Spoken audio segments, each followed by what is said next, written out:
All right, welcome to Spring Drawing with Ann. I have picked a few things from my garden, and I have also made sort of a present for you. This is a classroom I've created on Google, and it has tons and tons of resources about drawing. And I will also put all my, whatever I create in this class will get loaded up to this classroom. So to use it, you go to Google Classroom, classroom.google.com, and you enter this code. We can send a follow-up email with that as well. But if you want to sketch that down, that's kind of a nice number to have. I'll also put like pictures from my own sketchbooks and other ideas for you to do. Homework assignments if you wish to do them, that sort of thing. And will you read that code out loud for anyone who may be on a device that makes it a little bit too small to read, Oh, please? sure. It's A as in apple, Q as in queen, 4, M as in Mary, B as in ball, R as in rolling, S as in sphere. Or Sam, or silly. Thank you. Yeah. All right. Shall we just begin with the course? You guys ready, or shall we wait just a couple more minutes? It's up to you. We have 23 participants. So again, welcome to everyone who's joining us today. This is Fanny, and I'm on chat to help answer any questions while Ann teaches. Okay. Ann, it is 1:01, so I am going to mute myself again and turn it over to you. Okay. So let me take this away. I'll put it back up again later in the at the end of the meeting so everybody can see it again. So this is Spring Drawing with Ann McMillan. I have a little bit of an outline for today. So what I thought we would do today is we would talk about line and line language. And if you have been in my classes before, this is something that will be pretty familiar to you. If you haven't talked with me before or you haven't done much drawing before, this might be sort of new stuff. Essentially, line language is fun. I love this stuff. And we're going to cover sort of 3 topics. We're going to talk about gesture lines and contour lines. We're going to talk about mass versus line drawing and how those things are different. And then we'll finish up with something that literally is line language, and it's about how lines can show that things have depth even without shading. So depth without shading. You're like, wow, how does that happen? But it's super fun. I love it. And once you know about it, once somebody has told you about it, you see it absolutely everywhere, in every comic strip, in every drawing you ever look at. It's a very powerful thing that you can learn to use yourself very easily, so I like offering it. So the first thing you can do, and I wanted to start with an activity so you guys get your pencils and pens moving, is to take a little nature object. I'm sure you brought a few things. If you haven't, take a moment to go run to your kitchen or your garden or outside and grab a leaf or a flower. I brought some things just out of my garden so you could see things that might be good to draw. I'm gonna always choose sort of big, dark, high contrasty things, so I won't draw this for you because it's too delicate and small and you won't be able to see what I'm doing. So I will always choose sort of big, bulky stuff to draw just because it communicates better over the camera. All right. So I like this little flower. This is from a bush in my backyard we call the Jeanette Rose because my aunt planted it when she was about 9. So if our first one is a gesture sketch, we're going to go like this. Does that work? I think I'm going to go like this. So gesture is a sketch that you run very quickly and you do it as fast as possible. And it's about getting the whole picture down at once. If any of you are just looking at my face at this point, I would recommend that you skip to pinning my drawing board because this is where the fun happens. So if you can see my big white paper and you double click on it, or you choose a menu item where you can pin and feature this picture where the rose is. All right, so a gesture sketch is where you just look at the item and you draw the whole thing all at one go. It can take 2 or 3 or 5 seconds. I'm going to draw this little rose because it's adorbs. How shall I draw it? I think I'm going to move it full center and draw it like this. And stop wiggling it and stop talking about drawing it and actually draw it. Ready? That's pretty much enough of a gesture sketch, but you can keep on going. So see how I'm putting down a lot of lines? I'm noticing things about this flower, but not in a very particularly detailed way.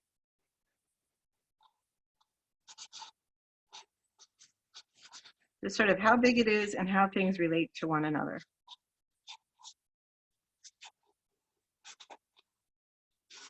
Gesture sketch. 2 or 3 seconds. Gesture sketches are fast. Look at the big picture.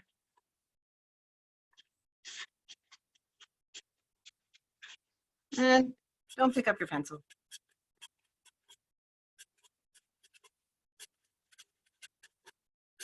So one line. Did you do one?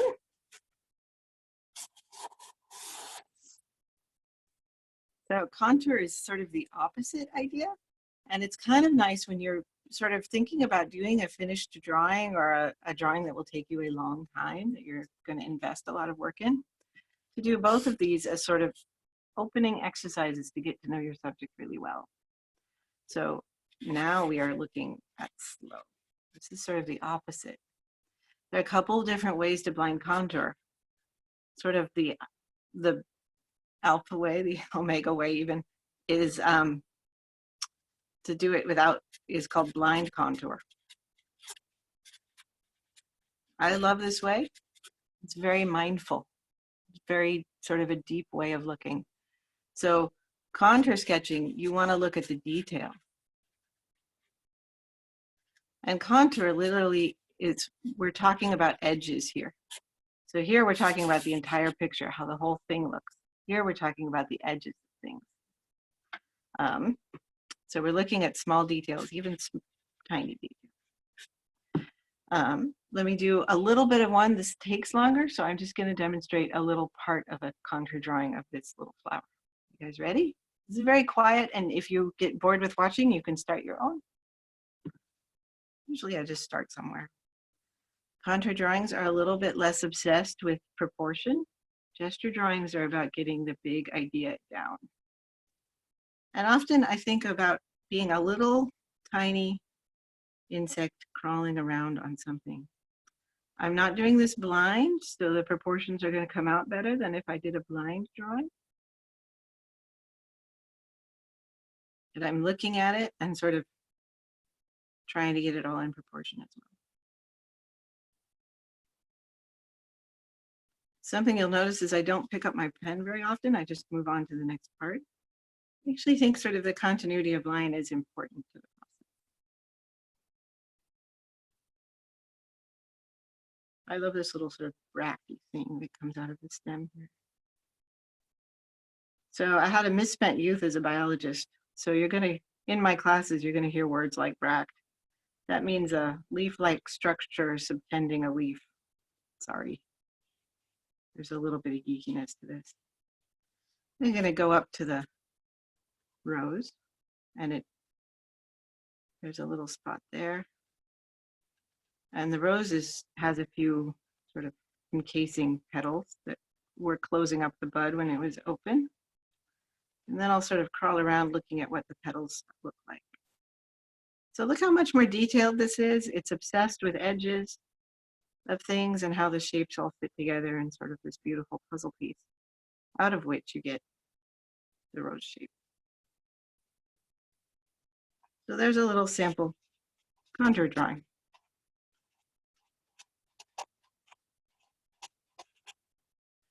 Slow, observant.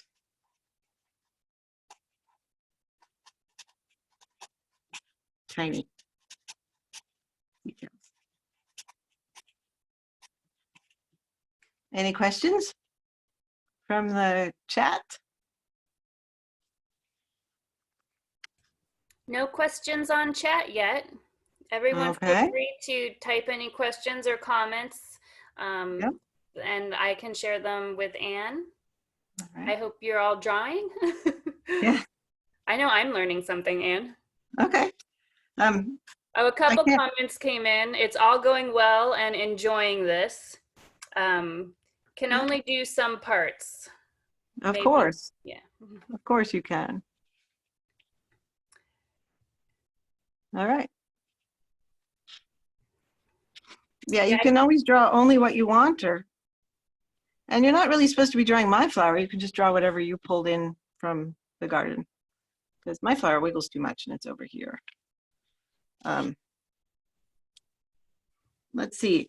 I actually hope that many of you are doing this exercise outdoors, because it is such a beautiful day. I'm only indoors in order to limit the noise pollution and the light pollution on the cameras.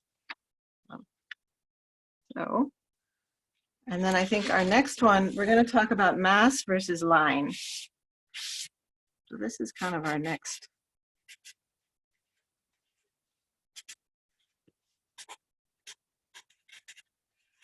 So this lesson today is about line drawing, but I wanted to tell you what the difference is between mass and line, because it's kind of an important moment in your drawing life to learn the difference. And for this, I think I'm going to use a really soft pencil. You can also use a number 2, but I want you to be able to see it. So this is kind of a conceptual idea. So I'm not really going to draw an item that I have on my table. So you could draw an orange or an apple for this, but I'm going to kind of imagine something inside my head. So here's a line drawing of a little apple.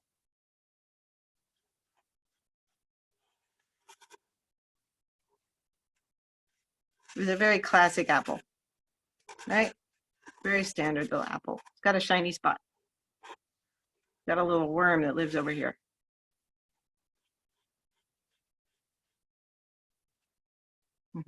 Line drawing. There's not much there that says what shape it is, where the light comes from, except for this little bit where you have a shiny spot.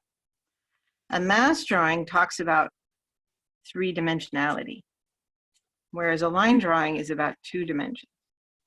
The reason I'm telling you this is when we get to the line language part of our lesson, when we talk about depth without shading, you have to know the difference in order to do the depth without shading tricks. So here's an apple drawn with some reference to what the light might look like. So I'm going to start by just drawing a very light sketch. I often have to do this when I imagine light because it's hard for me to leave the light lines blank, which is kind of what's required. So here's my little worm poking his head out of his apple, and here's that shiny spot, right? But now, since we're going to be thinking about what the light might look like, the apple is casting a little shadow. There's some leaf stuff, and the worm is casting a shadow here. So what I've done is something that in my classes I call mapping, where I have mapped the light and dark areas. Let me just draw them in so that you can see them, because I imagine that you are like, what is she doing down there with a really light pencil? So here are my lines, and I'm going to shade them in. So here's the cast shadow, leaves, whatever. The highlight, shadow on this side of the apple maybe. Okay, now I'm going to shade it in. So when you're a mass drawing, you're looking at how lights and darks connect to each other instead of how lines delineate space. So lights and dark relationships.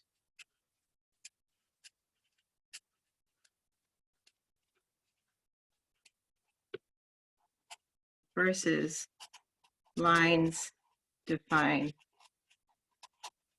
space. So we have 2 different systems. So now I'm going to shade in my cute little apple.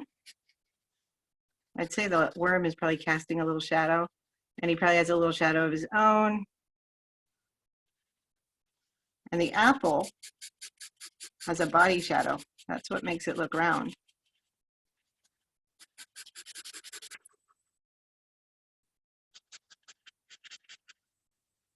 And kind of the darker you color it, the more it looks like a red, shiny, dark apple. Leave a little reflected light right there. And it's also casting a shadow on the table it's sitting on. You'll notice when we add the cast shadow, it all of a sudden looks like it's sitting on something rather than floating. Something that's kind of fun to do is if you put a shadow right here, it tells you that the apple is floating. So you can, shadows can be very descriptive of what's going on in your imaginary or real world. And without them, you don't really have that sense of three-dimensionality. Make sense? Want to do another check-in with everybody. Any feedback on that bit? Just a yes. So I think you're doing great. Yes, excellent. Another comment coming in. So yeah, it was great for me to see that coming through. We do have a question. How does color work? So that's a biggie. You will have to keep paying attention for another lesson because color is a big deal. Color is, you can do this with color, and most of my teaching is based on doing this in color. Essentially what happens is color has its own intrinsic value. For instance, yellow is a very light color, it's nearly white. And like a dark blue, like ultramarine blue, is nearly black, and you just use the intrinsic colors, diluted sometimes with white and sometimes not with white, to convey the dark or lightness of something. It's called full spectrum painting, and it's something that essentially Rubens, Vermeer, Sargent, Zorn, and Monet all sort of came up with, invented. Monet was pretty much the best person ever at it. Great. So that question that the participant said, okay, they'll stick around, and someone says that they really appreciated this lesson. This is something that's been annoying them for years. So okay. That's Glad we're making some breakthroughs defining here. shape with light and dark versus just line. All right. Yeah. Well, thank you, everyone. Well, we have another lesson to go if you guys are ready for it. I think you we're guys ready. Want to do line language.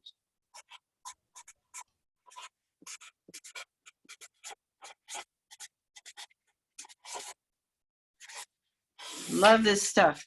It was taught to me by my friend Patricia Hanaway, who you would probably recognize as the person who did Golem for Lord of the Rings. She is a very famous and accomplished animation person. I rehearsed this bit because it takes a little rehearsal. So let me bring out my rehearsal page. I have a little cheat sheet right here. But I'm just going to draw it for you again because watching it be drawn is part of the importance of it. So this is so useful when you're drawing things like this and like this. And so what I'm going to do is teach you the line language with the cheat sheet. And then we're going to switch it over into the real world. You guys ready? Here we go. We're going to say this is the top. Okay, pen just died. This is the bottom.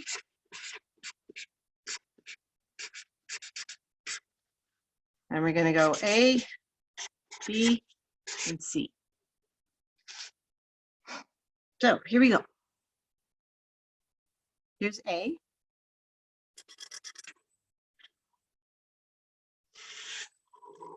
See? Just quietly watch me drawing them and think about what's happening inside your vision as you do so. Here's B. Here is C. Okay, is the top or the bottom in front? You can just type your answer.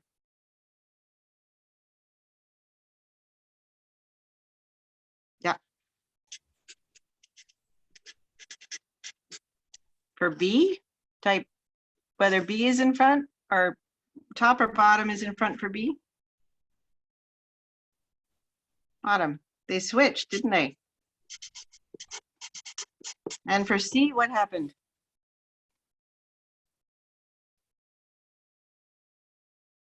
Good. It's a twist. You could even draw the rest of the twist if you want. It's like a donut that somebody twisted up when they were baking. Something like that. So the question is, why? It's a really interesting little tiny exercise. I call this exercise lines in front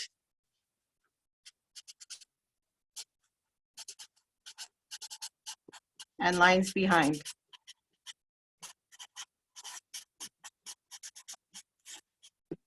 So this one that's in front, and that's because this line right here ends here. And notice there's a little gap. I'm going to draw it with, there's a gap. Notice the gap. Mind the gap. The gap is important. It gives you a little breathing space. Look what happens when I close it. All of a sudden, this shape and this shape are much closer together.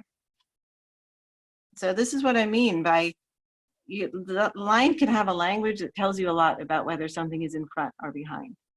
It's super useful. Yeah, this one is twisted sister, intertwined, middle, kind of diagonal. They seem collected. When you close the gap, they do seem to be connecting. So like if I connect all these things, you kind of get a, sorry, I goofed. You kind of get a Mobius strip or a loop. Indeed, if I made this line right here, Mobius strip. So if you close the gaps, you flatten the form. And if you widen the gaps, you make it even more open, and you make the thing behind look farther away. I can make a few more sketches on another piece of paper, which will probably be better. But something I wanted to also show you about land language is there's another way to make things appear in front or behind, and that's with bold or skinny lines.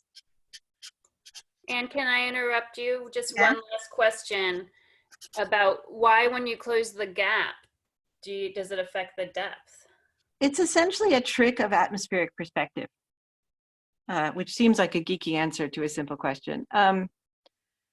We need a little breathing space. And if I show this to you on another piece of paper, it might be easier for you to see.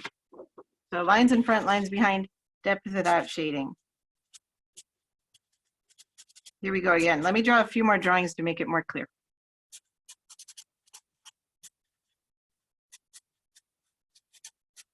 So if I did something like this, and I broke that back line up a little bit, see how that makes it even more far away? And in a minute, and then if I make this line thicker, it makes the front one come even closer. Make sense?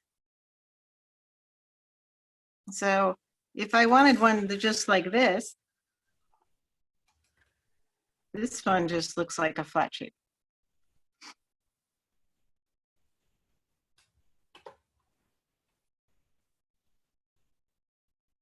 When you have the gap, why does it? I think when we start making actual drawings and experimenting with these ideas that Anne's presenting, then you'll be able to see more how it's working. Okay, So shall we do it in real life? Yeah, I think these are important principles, and then the participants can bring them into their actual drawings and see how they work. Okay. Let me show you a little bit in a real drawing situation. Just turn my paper over. Is that clear enough for you? So if I see how I have these two leaves layered over each other, there are lots of nice negative shapes in there. We'll talk about that next week. We're going to talk about like line accuracy and drawing accuracy next week. So I'll talk about what negative shapes are for and things like that. But this week, see how this leaf is on top of that leaf right there? I can use this lines in front, lines behind idea to show that very clearly in my drawing. And I want to draw really big so you guys can see it. So let me just change over to my big Jonker pen.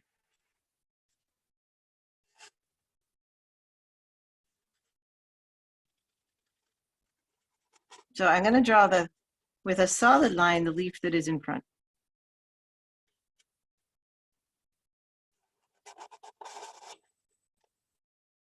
And one of the things that's special about contour drawing and sort of deep drawing is you start noticing little things like the bottom half of the leaf joins the stem at an interesting spot and a different spot than the front half. So here's a drawing of this little leaf.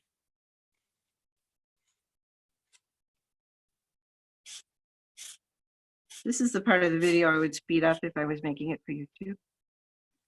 And then I leave a little space there. And I leave a little space here.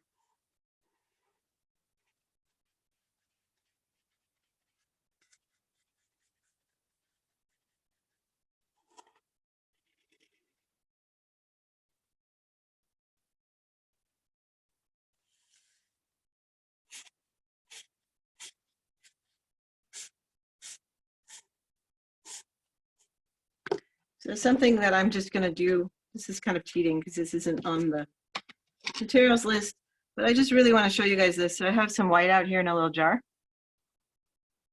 Just show you how much it helps to have that space. It helps a lot. It really does. Likewise here, if you wanted to open that up a little bit, you could do that there too.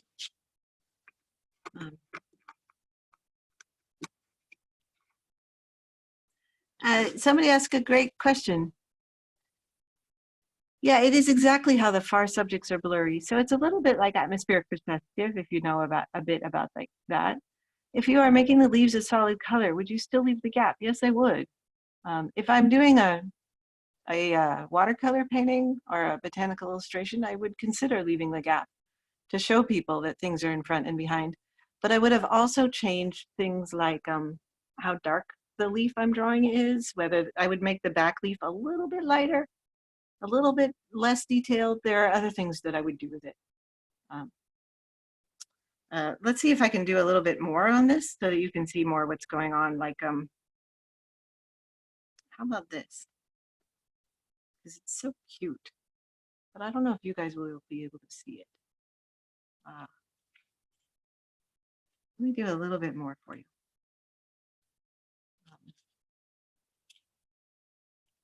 So this is kind of neat. Here, I'll show you guys this one. So down here, I'm gonna draw right around like this area. So you know where I'm looking. So see how this front leaf lays over the stem? That's very particular to this kind of a rose. So it's sort of a nice thing to draw. I'm gonna draw it right here. So I draw the thing in front first, and ordinarily I would have done a little gesture sketch in pencil, just so that I know where I am, and then essentially done a contour sketch on top. And what I'm doing right now is just jumping forward into contour sketching because I'm demonstrating and I don't want you guys to fall asleep on the phone. So then I leave a little gap there. True pen stylists, true like crow-quill pen artists will make that gap be very artistic. They'll shape it with their pen, which I think is really sweet. I love that stuff. I can post on my Google Classroom a link to my favorite pen and ink drawing book for you to look at. I personally, in this time of difficulty, have been trying not to order anything. And I have designed this class so that you don't have to order anything either. But you can probably get it from your library. Thank you, Ann. Can you move your paper up a little bit? Am I drawing off the bottom? Yeah. Sorry. There no you problem. go. Thank you. Thank you so much for the feedback. Yeah, you got it. Yeah. So here's me drawing a little bit more. So see how this overlaps that right there. It tells you a lot that the leaf is in front of the stem. And if I really want to exaggerate it, something that makes it even better is to put the thing that's in front in a little bit heavier stroke. Now I feel like I'm hitting it with too hard of a hammer, but that's because I'm on video and I want you guys to be able to see it. If I were sketching this myself, I would be using a much lighter, kinder line for this cute little leaf. But I drew all these wrong. Oh well, whatever, next time. There's always another drawing. All right, any questions about that?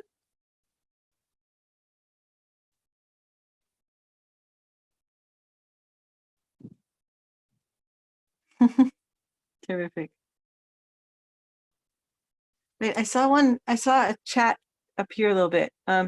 If you were to draw with outlines, would you lighten the, yeah, that would, we saw that one. Now we have 35 people on the line.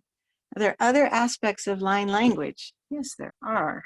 What else can I say about line language?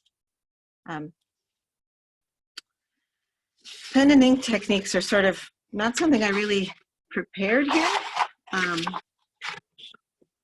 But the idea that one way to show direction with your lines, one of my favorite things about line language is just taking something like, I just want to draw something for you that's real. So I'm going to draw this little pro white thing. Can you see it if I put it there? So it's just a little jar. But one of the great things about line language is once you are shading, when you draw something, the direction you choose for the lines is really important. So if you wanted to show that the light comes from that side, you would use line language to show that you would help use the line language to show the shape of the jar, which is a little bit different from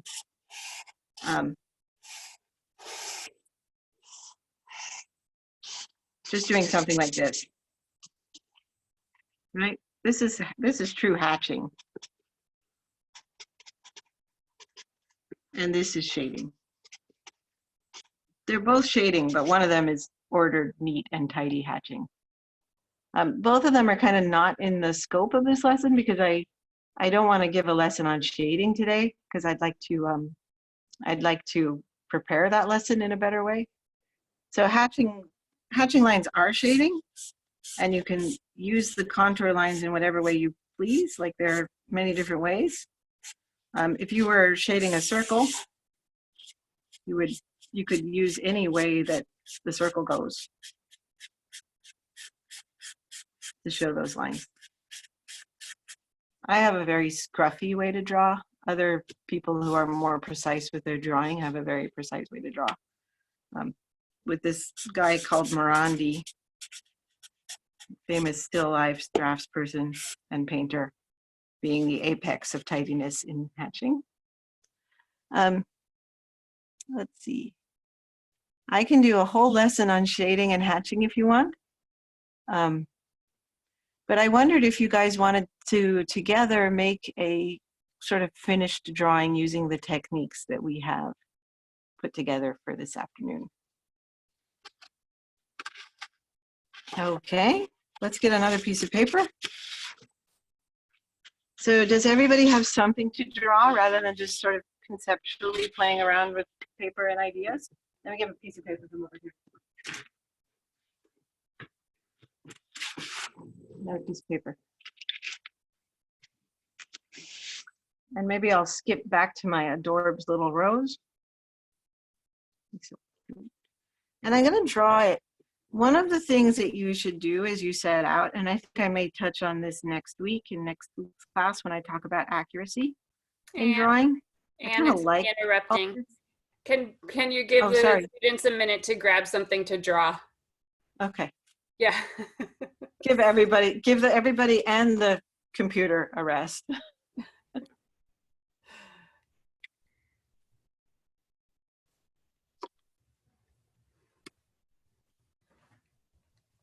Do you want to talk about what you're going to feature in the weeks to come while we wait for people to get something? So I wrote up a little thing for next week.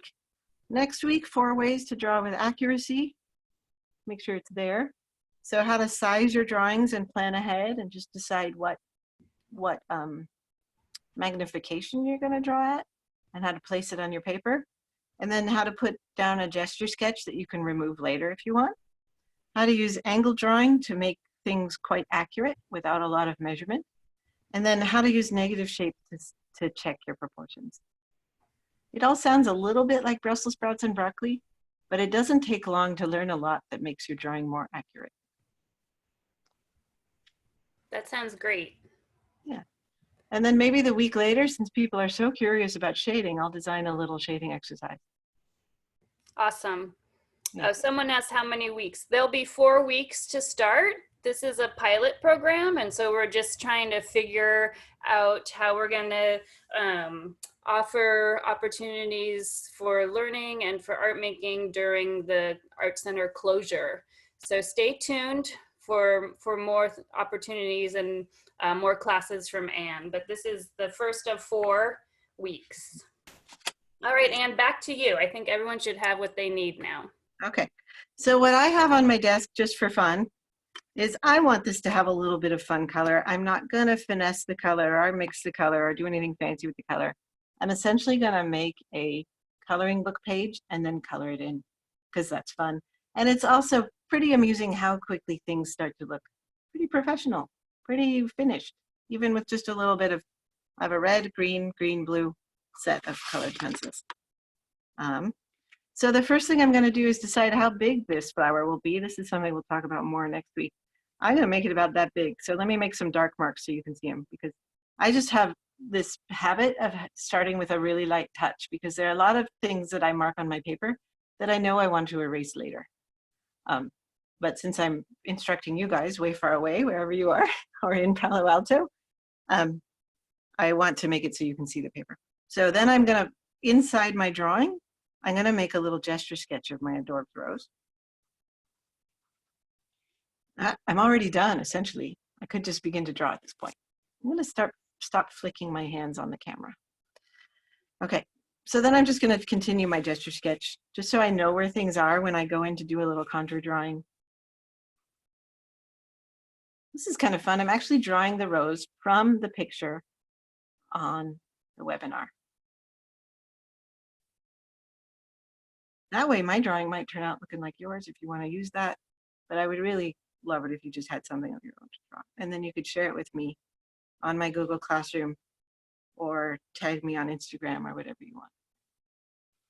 And I noticed that this rose is kind of flat. So if I were drawing a shaded drawing, I would also mark things like, oh, it's casting a beautiful shadow. But we're not doing shaded drawing, so I'm not annotating any shadowy things.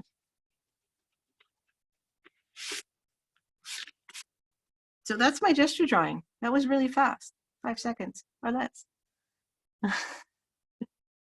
Oh, my Instagram profile is Ann McMillan Art. Capital letters are incidental. You can also tag, that's my handle, the Palo Alto Art Center.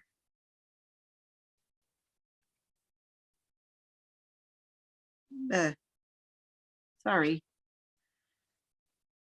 Any of you know how hard it is to draw and talk and write all at the same time?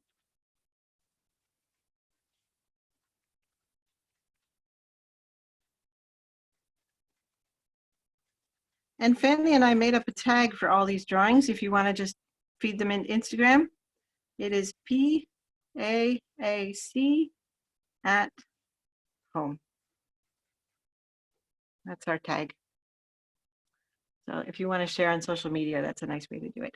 You can also do it too, if you joined late, you could do it to my Google Classroom at this. Here's the code. I think Fanny could probably copy the code into the texting.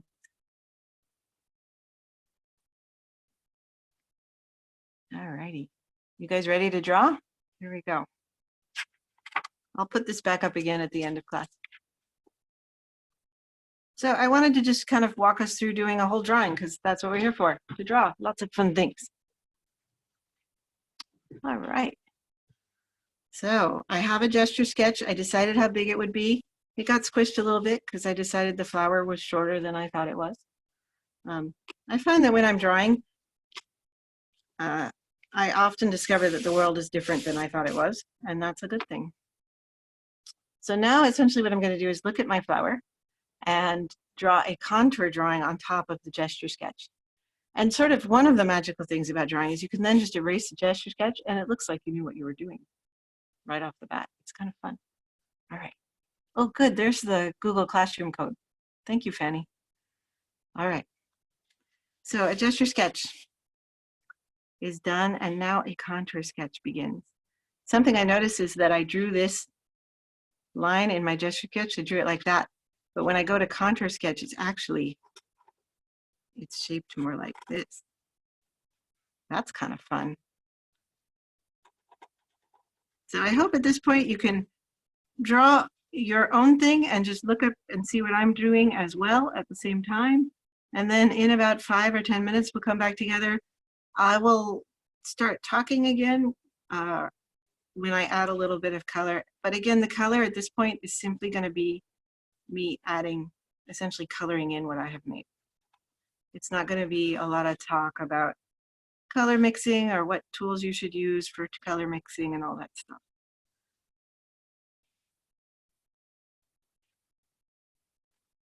So I'm essentially sort of doing a contour drawing and hanging it on the structure that I built with the gesture sketch.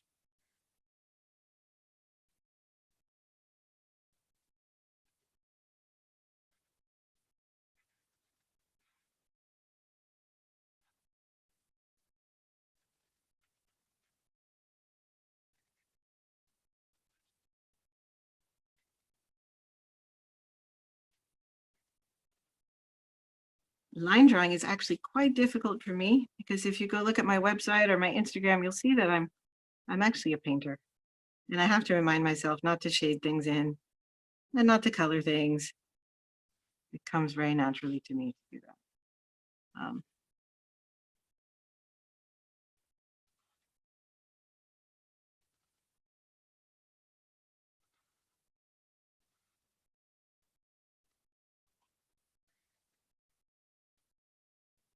If you're not drawing, you've probably just discovered that watching somebody draw is actually fairly boring.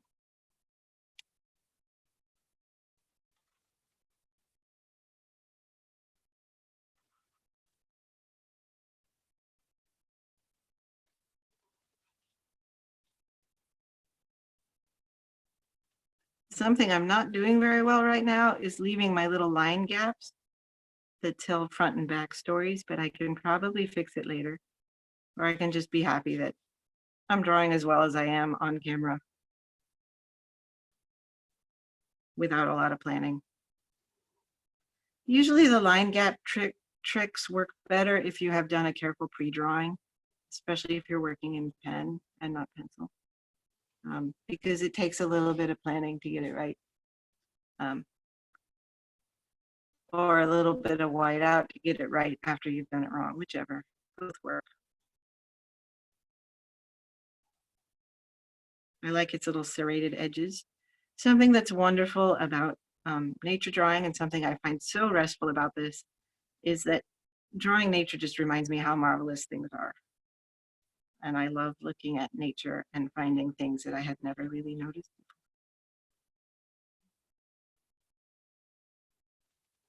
before. And observational drawing gives us that gift of getting the time to notice things that are just wonderful, like these little leaves that point backward. It's so cute. Okay. And then there's sort of a tangly mess down here where this leaf is folded over the stem, but I'm going to persist anyway. If I were doing a botanical illustration, like a formal one, I would probably not let this situation occur, but here we are. It's just a little sketch. I'm going to make the stem bottom appear there just so you can have some sense of logic.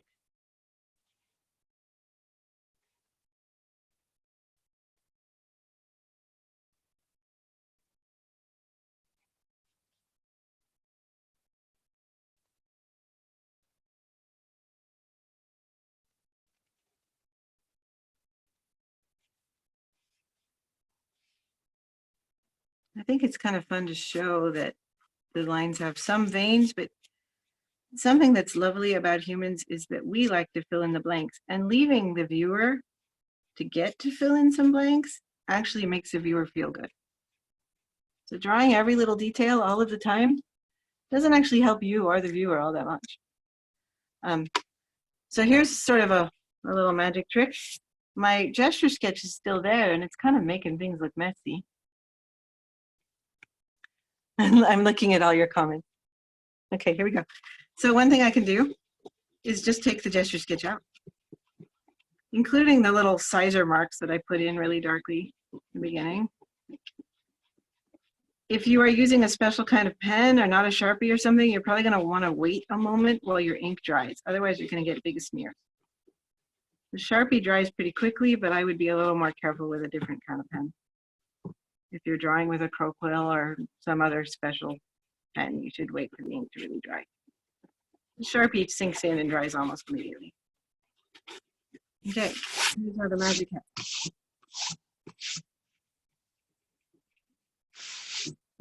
A lot of illustrators or draftspeople now live both in the digital and the analog world.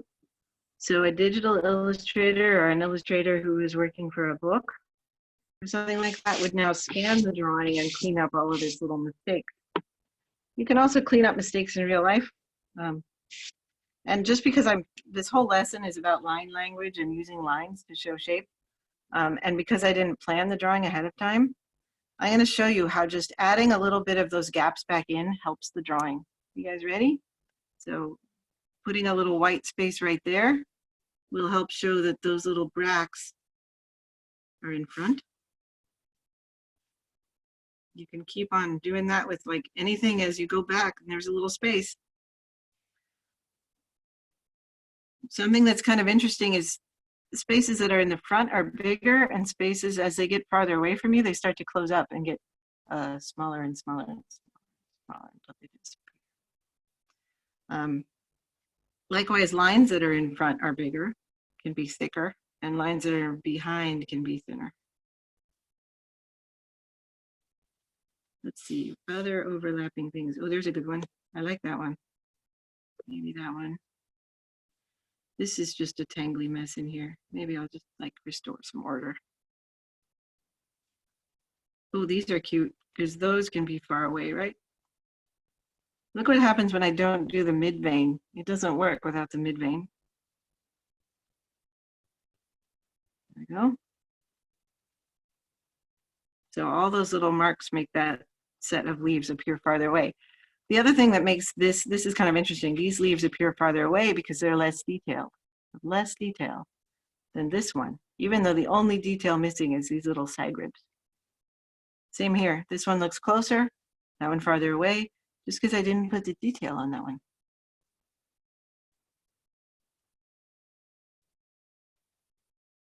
Getting there. Let's see.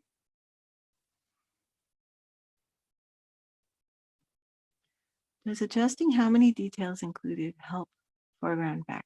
Yes, it does. And it's pretty much like atmospheric perspective dictates that things in the foreground will be sharp, clear, detailed, bold, high contrast, and things in the background will be fuzzy, pale, skinny, faded, neutral, soft, unfocused. All those things help you show depth in your drawings.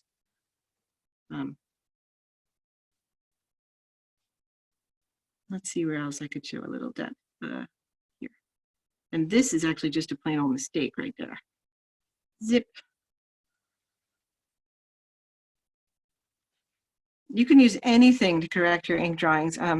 Occasionally I've used like whiteout tape or whiteout or a white gouache or a white pen or a Posca pen, whatever you want. It's all good fun. This happens to be something, I'll just put it here for a minute. It happens to be something called Daler Rowney Pro White. And it is something that illustrators use, I think, are used to use before the digital world made it easy to fix everything. Yeah, put that aside for now. And I think at this point, I could potentially sign it. I could also just color it in. And again, the idea today is to just color things in, not to do a lot of color. But I think it's pretty sweet how just coloring something in it just makes the drawing sort of sing.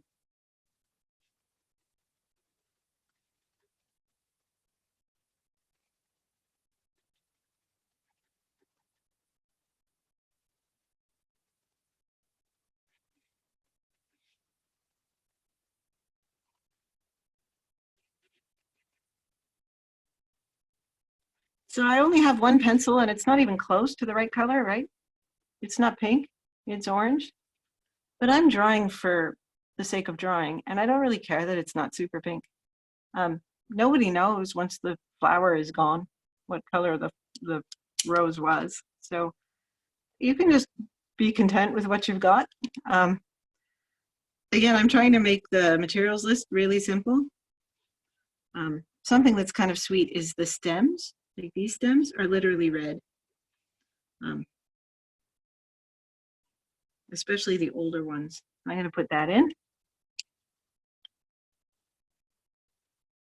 How much would you indicate the fold over the petals? How much would you indicate in the line drawing? So I don't know what I don't understand what you mean by the fold over the petals. I think perhaps the details in here, or like maybe the edges, very edges of the petals are crinkly. Yeah. Or there could be the fold in the layering of all of the petals. Yeah, maybe it's that. I think that I would just color it all in as one. And it's only when we start talking about shading and volume that you would get an effect where you have a sense of shape in the flower. Because essentially we've flattened the shape a great deal and we're trying to show the shape with just the line. And many, many honorable and wonderful drawings have done that very, very well. Much better than mine, but I think you'll start seeing it all as I just plain old color it in. It is essentially a coloring book page, so it's kind of fun to color it in. So Anne, would you say that if you're just doing a contour line drawing that's somewhat inherently flat, two-dimensional, and it's not until we move into shading and coloring and value that we would use that to indicate the layers within the petals? Yeah, I mean, if you're looking for something that looks real, that has sort of a trompe-l'oeil effect, that looks real, you probably will have to shade it. You also could spend 4 or 5 hours drawing this subject correctly with a very fine pen, and do a great job at it. So pens come in all sorts of widths. This is a 03. Let me write that bigger. It's an 03. And sort of the finer the pen, the better the detail. This is a 1. So these are what you call, let me put it down so you can see them. These are what you call Pigma micron or Pigma graphic pens. They're something illustrators love. So this is a 1. Just make a little mark with it so you can see it. But essentially, the finer your pen, the more detail you can get. This is a 2, right? Just trying to make, I didn't mean to write 20, I just meant to make a mark. The 03 is probably the smallest I have at hand right now, but I also have something that is a 005, and it is tiny. It's for drawing postage stamps and things like that.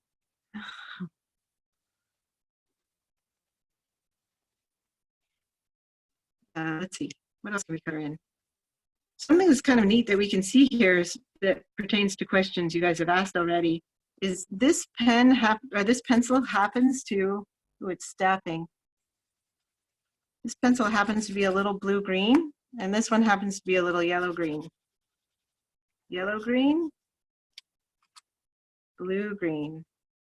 And even with that little tiny difference, we can show something in our fairly simple drawing. So if I put the yellow-green ones on the flowers that are in front, or on the leaves that are in front, you'll actually see a little bit of a distance change. See how much brighter this one is than that one? I can also just do it with pressure and make the ones behind be a little more faint.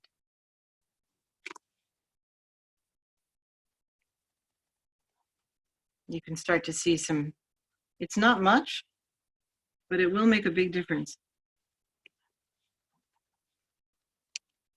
And I could even add some blue to the far away stuff to make it go even farther away.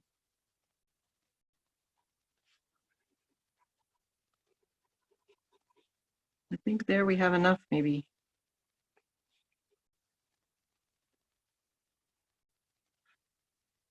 What do you guys think?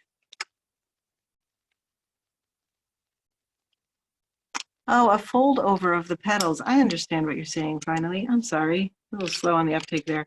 So like this one. Let me just draw it again for you. Let me find a fold over of a petal. Here. If you look right here, turn it to the light like that. Let's see, so if I draw this petal, it looks a bit like this. And then it has this big, beautiful fold. And then it goes down to the bottom and this comes up like that. So see how I leave a little space there to show that that's behind?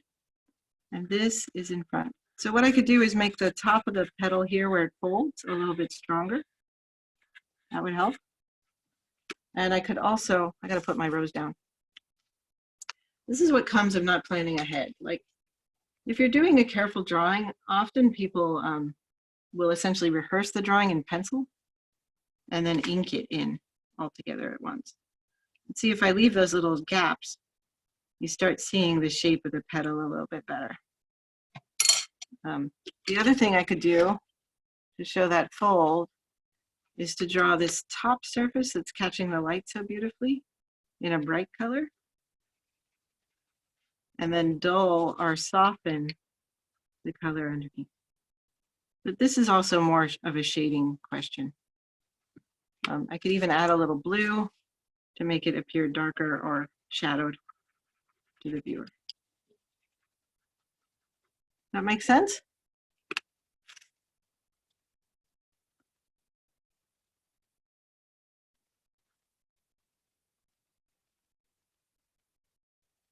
All right, do we have any other questions? Let's see, it is 1:56. I wanted to revisit a few things about next week and what we're going to do in following weeks. If you joined late. And then what I'll do is just, we can just open the meeting and have a chat. So next week, 4 ways to draw with accuracy. So we're going to size and plan the drawings, do gesture sketches, talk a little bit about angle drawing, and check on our negative spaces. April 6th, 2020, 1 p.m. What should people have ready at their drawing stations for that session? Oh, that's a great question. Well, stuff with negative shapes in it. What is that? So negative shapes are the sort of interior spaces. Your car keys are great for this, but that doesn't really fit the theme of the class. Let me just flip this over and show you some negative shapes. I can even trace some. So like one really good negative shape here is this one. Let me do it better. So when you lay the leaves over each other and you want to draw them, that shape inside there is what you call a negative shape. Very, very useful for checking on your drawings. And learning to see it and learning to switch between drawing leaf and drawing not leaf is super key to learning to draw accurately. There's my negative shape. So things with holes in them. So big, bulky leaves we tend to find work really well. I have a beautiful fig tree in my backyard. Flowers. So these make neat negative shapes when you lay them over each other. House plants. Nice, great. The other thing that we talk about with negative shapes is sort of tangential negative shapes. This is the idea that there's a negative shape there where this pen makes a tangent off these two leaves. And it looks kind of like that. It's this shape in here. So I created a negative shape by laying a tangent along it. So Thank that's you. a tangent negative shape. So useful for everything.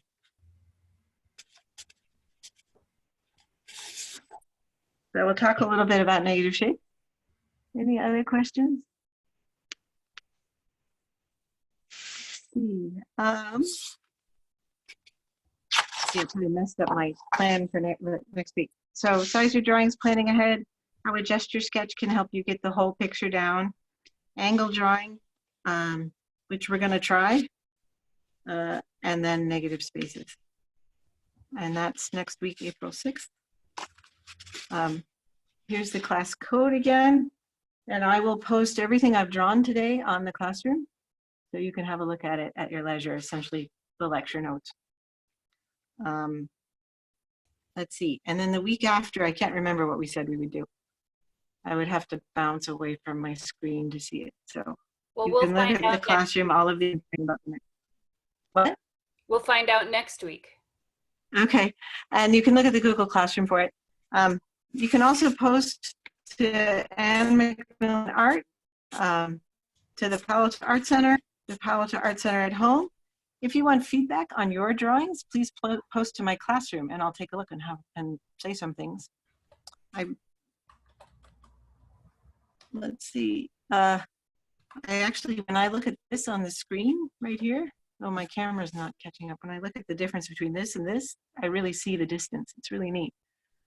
All right. Fanny, do you want to open it up for questions? I'm happy for you guys to stay online here and take questions. I think you as the host have to open up the questions. I'm not quite sure how to do that. I'm sorry. Okay, I'll try and do that. And I will also probably stop the recording just so we don't use up the cloud memory. Great. All Okay, right. I'll stay and see how this works. See if we can change the mode of the meeting. Yeah, I want to thank everyone for participating and joining us, and I hope that everyone's staying well, and everyone at the Art Center says hi. We can't wait to see you again. We miss you. Cool. All right, and so All right. Anne's going to try to make it so that you guys can add, can chat via audio. Is that what you're going to do? Well, I was just going to see if I could turn it all on. Okay, good luck. I don't know if I can, though. Let's see if I can turn on. I'm not sure I can. I think the webinar settings are too strict for that because it doesn't give me the option. I think I would have to open a new meeting or something like that. Yeah. Okay. Maybe I'll start with Fanny and I, if you're still online, Fanny and I will talk about having office hours or something like that. And having that be an open meeting. Okay. Yeah, I really don't think I can open it up. Okay. I was hoping. All right. Well, maybe we'll sign off for this one, and this will be recorded and available at the paacf.org. I'm going to type that in right here. If you go to that website, which is the foundation, and hover over the events tab, you'll see Anne's class, and there'll be a link to the recording, and it'll be on YouTube. And you'll be able to access this and any other classes we've recorded so far during the closure. And maybe for next week, Anne, we can set up a post-class meeting where people can join with audio and video. We don't have that set up because the video gets really slow. So. Yeah, what we could do is send a post meeting and have like a 15-person sign up. Yeah. Ahead of time. Okay, we'll work on that. Okay, sounds good. Thank you all for joining me. This has been very fun. Thanks, Anne. Okay, I'll let the meeting wind down and then I'll close it. Just because it feels a little bit like hanging up the line. All right, I'll see you all next week here. Bring your friends. It seems like we can really scale it so we can serve a lot of people all at once. I can't get into the Google Classroom. Alexis Hamilton. If you're having trouble, you can email me at Ann McMillan at gmail.com. And we'll settle it out. Let's see, any other final closing questions? Make sure you type the Q and not G. Yeah, the code is AQ4MBRS. That's a Q, yeah. Okay, Great, looks like people are helping out. that's Yeah, terrific. that works. Hi, Alex, by the way. It's great to see so many familiar names on the participants list. I know, I'm having a great time with this. I'm gonna go look at the names, see who's here. Hi, Selma. Hi, Alex. Hi, Teresa. Hi, Mickey. Hi, Mickey. Hi, Susan. Hi, Cherie. Hi, Pat. Hi, Karen. All right. All right. Okay, I think we're all done for the day. Yeah. All right. All right. Thanks again. Maybe, Ann, I think you have to click Okay, I'm gonna click end leave meeting. webinar. All right, bye, everybody. Do you want us? There we go. Is that just us? Let me take a quick look. Yeah. And maybe stop recording. Yay. Stop.